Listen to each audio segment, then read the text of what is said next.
أنا اسمي أحمد عبد الفتاح الحلو، أنا صاحب دار مصر للنشر والتوزيع، ودي تاني مرة بنشارك في معرض السليمانية. وهو بصراحة يعني معرض من حيث التنظيم والإدارة معرض رائع، وهو كمان من المعارض الواعدة إن شاء الله بإذن الله، لأنه في تطور مستمر.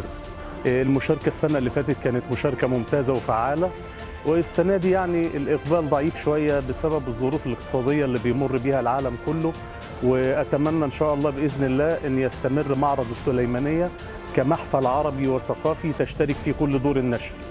وأنا بصفتي صاحب دار مصر للنشر والتوزيع إن شاء الله بإذن الله بشترك في المعرض ده بشكل مستمر، وأتوقع مع تحسن الأحوال الاقتصادية في السنوات القادمة يبقى معرض واعد جدا، ويبقى محفل عربي لجميع الدول إن شاء الله تشارك فيه بشكل أفضل إن شاء الله.